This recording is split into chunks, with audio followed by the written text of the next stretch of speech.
Hai teman-teman semua, apa kabar nih? Nah, pada video kali ini, kami semua di sini akan menjelaskan mengenai tentang 10 tips dan motivasi belajar untuk siswa. Nah, kita punya beberapa narasumber yaitu Adinda Anugrahita, Ani Fatimah, Rohmatul Jannah, Dwika Artinovan Wahyu Utami, dan saya sendiri Muhammad Tiko Anggoro Yudo. Nah, yuk ikuti keseruannya pada video kali ini. Check it out! Yang pertama, ketahuilah alasan atau motivasi belajar. Mengetahui alasan atau tujuan kita akan mempermudah jalan kita untuk menyemangati diri sendiri agar rajin belajar. Alasan itu juga bermacam-macam loh. Contoh motivasi belajar antara lain agar mendapatkan nilai yang lebih baik, agar dapat diterima di universitas pilihan, atau hanya sekedar agar dapat menyelesaikan proses studi dengan lebih cepat dan dapat segera bekerja. Yang kedua, sugesti diri sendiri. Salah satu cara untuk memotivasi diri sendiri adalah dengan memberikan sugesti positif kepada diri kita. Istilah kerennya adalah self-hypnosis. Teknik ini dipercaya merupakan salah satu solusi untuk menimbulkan semangat yang berada jauh di alam bawah sadar dan membangkitkan motivasi yang terpendam. Banyak cara yang dapat dilakukan untuk mempraktekkan self-hypnosis. Hal ini karena memang sudah banyak buku motivasi yang membahas sugesti diri sendiri dengan lebih mendalam. Salah satunya, yang paling umum adalah dengan berdiri di depan cermin, menatap mata kita sendiri dan memberikan afirmasi positif pada diri kita. Seperti misalnya, kamu adalah orang yang cerdas dan bijak, kamu orang yang rajin, atau kamu dapat menaklukkan segala rintangan. Tak hanya untuk memotivasi belajar, cara ini juga dapat digunakan untuk mengatasi permasalahan psikologi yang lainnya. 3. Tentukan target belajar yang memotivasi dan spesifik. Setelah mengetahui alasan, langkah selanjutnya adalah menentukan target. Hindari target yang terlalu umum seperti saya harus lebih baik daripada semester lalu. Ada baiknya untuk menentukan target yang lebih spesifik dan terukur. Misalnya, jika nilai sebelumnya C, maka semester depan saya harus mendapatkan nilai A. Selain spesifik, target yang ditetapkan juga harus realistis. Jangan menentukan target yang kira-kira di luar batas kemampuan, agar tidak terlalu stres. Setelah menentukan target, buat mapping untuk langkah kecil dalam memenuhi target tersebut. Misalnya, meraih nilai A dengan mengkatrol kekurangan di presentasi. Lebih banyak membaca buku atau berdiskusi dengan teman belajar. Selain menentukan target dan langkah kecil, dalam memenuhi target tersebut, usahakan agar selalu berpikir positif agar mental juga ikut semakin kuat. Yang keempat, buat jadwal belajar.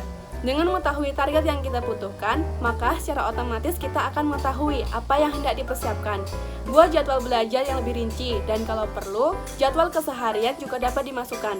Pertama, tentukan agenda belajar yang berisi daftar atau pelajaran yang hendak dipelajari, dan tentukan waktu yang dibutuhkan untuk mempelajari subjek tersebut. Setelah itu, buat agenda harian, mingguan, ataupun bulanan sesuai dengan langkah kecil target yang telah dipersiapkan sebelumnya. Bila perlu, masukkan juga jadwal istirahat dan kegiatan sehari-hari, termasuk mungkin waktu entertainment seperti nonton drama, serta waktu kerja part-time. Dengan begitu, Anda akan lebih fokus dalam setiap aktivitas dan tahu mana yang harus menjadi prioritas pada saat itu. Metode ini dikenal dengan calendar blocking. Dan yang kelima, ubah kebiasaan yang tidak mendukung. Untuk menambah semangat belajar, cara memotivasi diri sendiri yang perlu dilakukan adalah tentu dengan mengubah kebiasaan yang tidak terlalu bermanfaat atau tidak terlalu mendukung. Mengubah kebiasaan memang tidak mudah, jadi perlahan saja guys. Misalnya saja, seorang terlalu banyak scrolling media sosial di tengah waktu belajarnya sehingga tak sadar sudah 30 menit waktu terbuang percuma. Maka solusi untuk mengubah kebiasaan ini dapat menerapkan sistem pembagian waktu. Misalnya setting alarm untuk 20 menit belajar dan 5 menit pegang ponsel.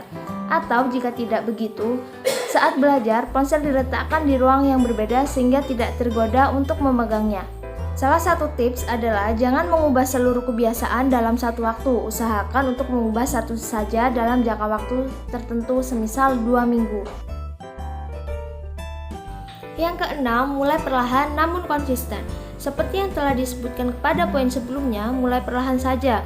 Sebagai contoh, mengubah satu kebiasaan Anda dalam jangka waktu tertentu.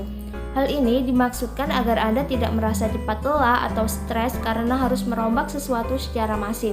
Terlebih lagi dalam hal belajar yang harusnya santai agar ilmu mudah terserap. Selain itu, memulai perlahan juga dapat menjadikan peluang konsistensi semakin besar. Dengan begini, maka Anda dapat menjadi semakin disiplin dalam menjalankan hal-hal kecil yang nantinya bisa menjadi besar. Keep it simple and steady. 7. Pilih cara belajar yang sesuai. Setiap orang memiliki pendekatan yang berbeda dalam belajar, karena kemampuan untuk menyerap ilmu juga tidak sama tingkatannya. Pendekatan belajar itu dapat melalui visual, auditori, atau kinestetik. Untuk itu, agar semakin termotivasi belajar, kita juga perlu mengetahui mana sih metode yang tepat untuk kita sendiri.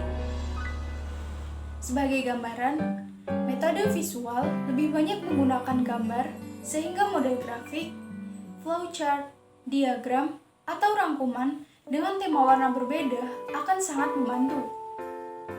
Untuk gaya belajar audio, cara yang paling mudah adalah dengan mendengar rekaman belajar, mendengar penjelasan dari orang lain, atau belajar di dalam kelompok. Sedangkan metode kinestetik akan lebih mudah belajar dengan bantuan gerakan tubuh, keterampilan, ataupun juga penggunaan komputer. Selanjutnya, nomor 8, belajar kelompok. Setelah mengetahui gaya belajar masing-masing, cara memotivasi sendiri untuk tetap semangat adalah dengan belajar kelompok. Kelompok yang disarankan di sini adalah teman-teman dengan latar belakang alasan dan permasalahan yang serupa. Sehingga, dengan dikelilingi orang-orang yang butuh semangat belajar tinggi, maka kita sendiri juga akan terbawa arus agar lebih rajin belajar. 9. Memanfaatkan fasilitas.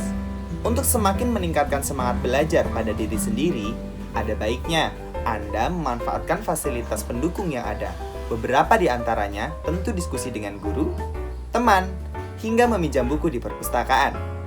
Dengan kemajuan teknologi saat ini, ponsel pintar pun juga menyediakan berbagai macam aplikasi untuk mendukung belajar dengan lebih mudah. 10.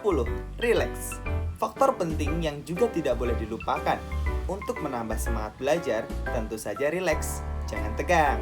Jika kita tegang, maka ilmu yang kita pelajari akan sulit diresap ke dalam otak. Di tengah jadwal belajar yang padat, jangan lupa untuk istirahat, sekedar menonton film yang kamu sukai, atau melakukan hobi yang kamu gemari. Nah, itu tadi pembahasan dari kami mengenai motivasi belajar bagi siswa. Semoga bermanfaat ya buat kalian semua dan bisa diterapkan dalam kehidupan sehari-hari. Terima kasih, sampai jumpa pada video selanjutnya. Bye-bye!